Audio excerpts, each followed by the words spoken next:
Fast communication और आप देख रहे हैं पब्लिक फर्स्ट, सर्वदा भारतीय।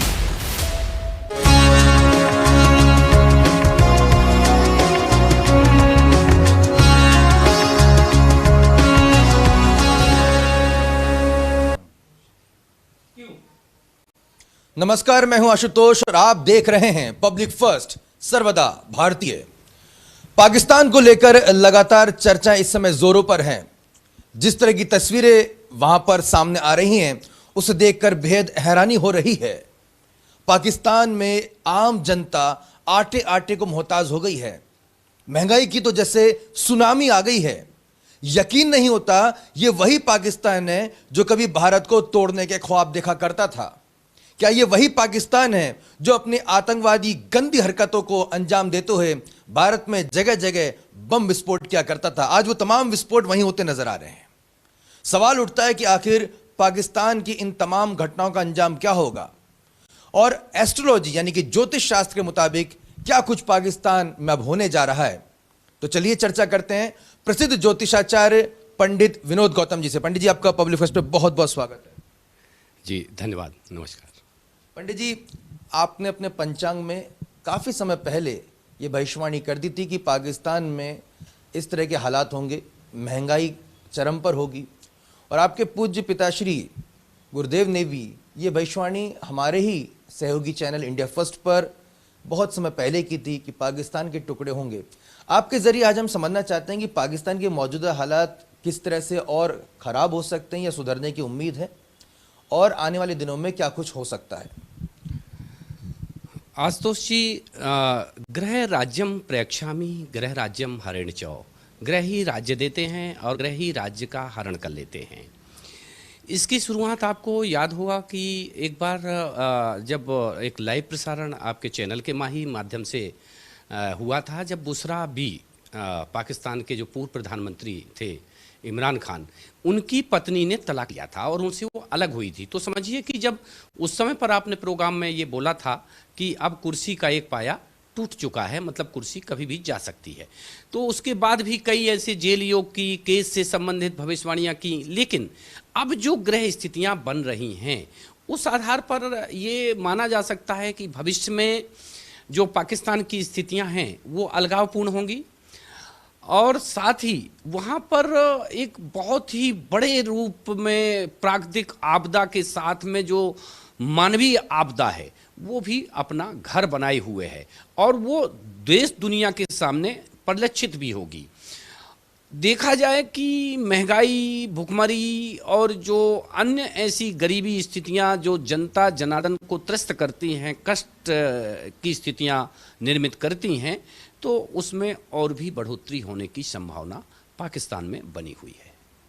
जी, अभी जो महंगाई वहाँ पर चरम पर है, यानी कि 200-300 रुपए किलो आटा हो गया है, पेट्रोल डीजल के दाम भी वहाँ बढ़ गए हैं, और मतलब रमज़ान के पाक महीने में भी वहाँ पर जो जनता है वो तो रोज़ा अफ्तारी करने से भी उनको स्थिति काफ़ी ख़राब दिखाई दे रही है। आने वाले दिनों में स्थिति और सुधरने की कुछ गुंजाइश है या फिर और बिगड़ेंगी?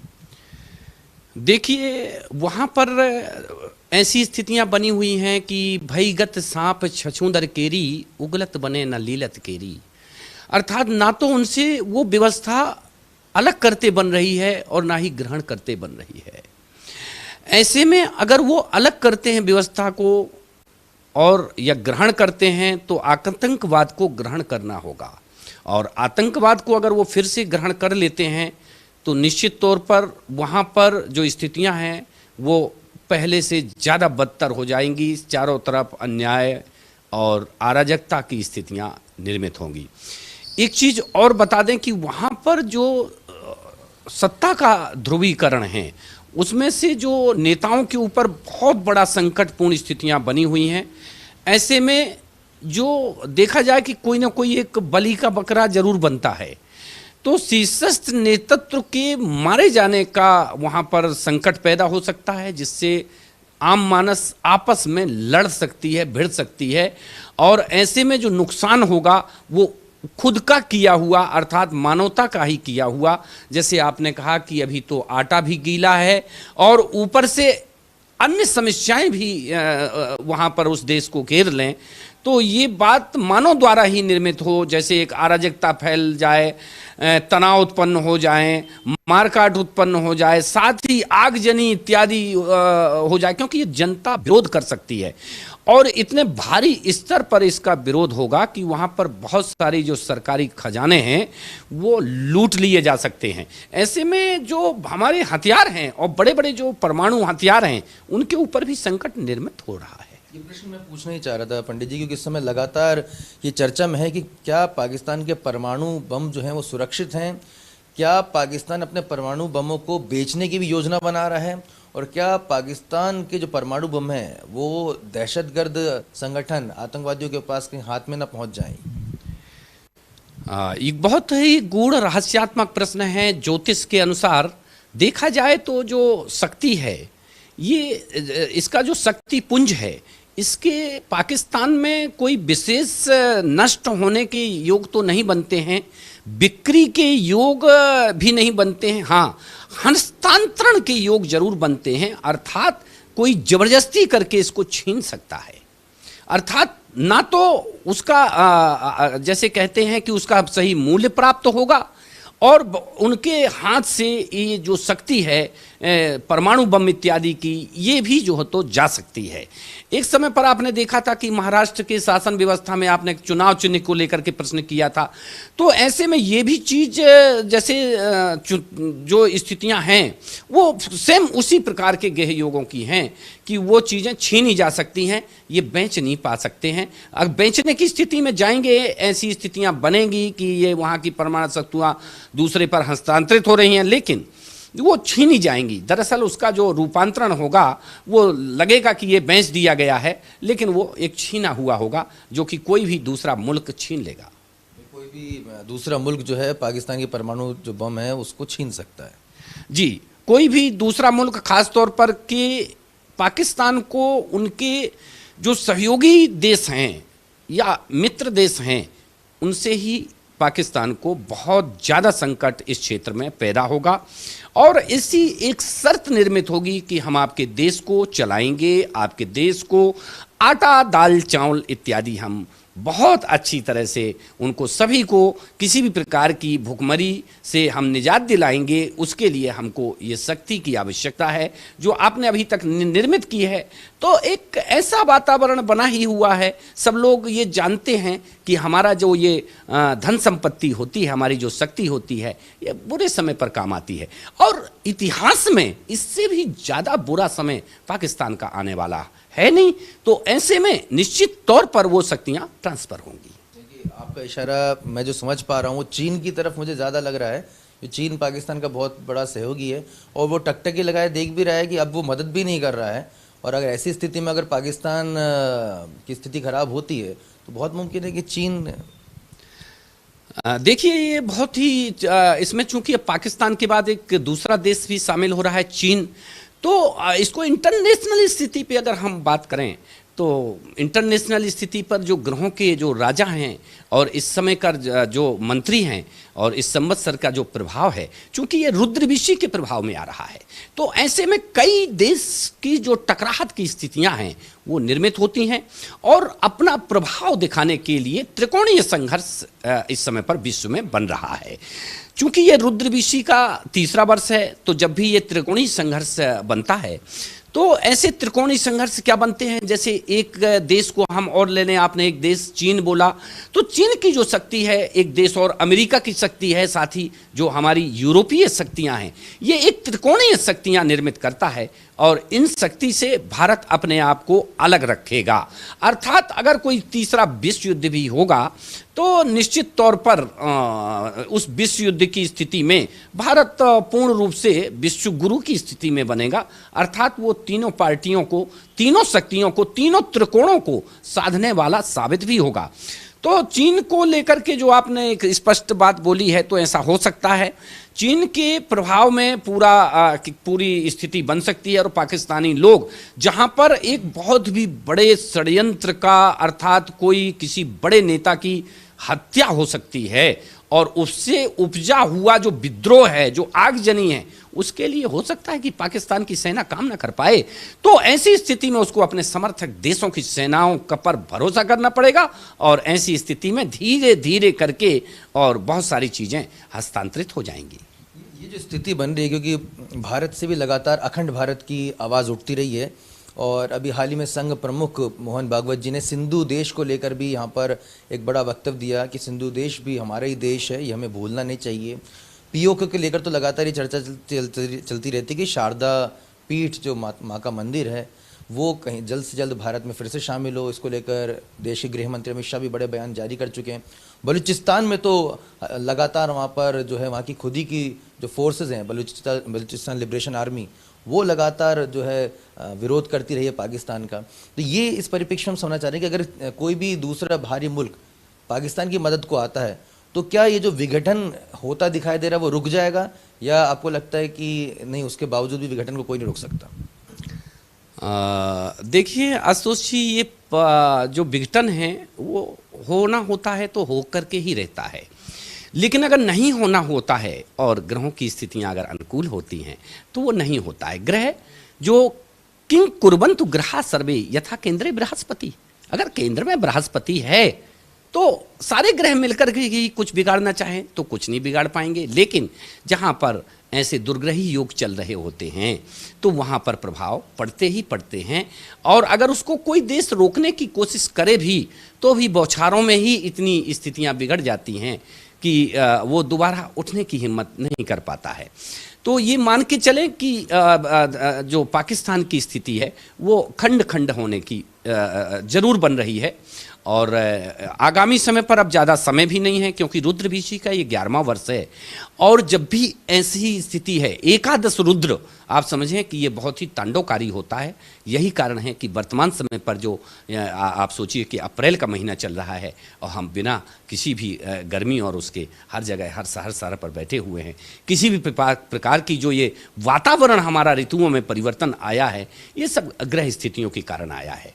और ये आप प्रत्यक्ष देख सकते हैं कि ये चीज़ें जब बन रही हैं तो आगे भी जो पाकिस्तान की जो स्थिति है और पाकिस्तान में जो प्रभाव हैं वो ग्रह स्थितियों के कारण ही बनेंगे और वहाँ पर जो प्रभाव हैं वो अलगाव के हैं। निश्चित तौर पर पाकिस्तान खंड खंड होगा।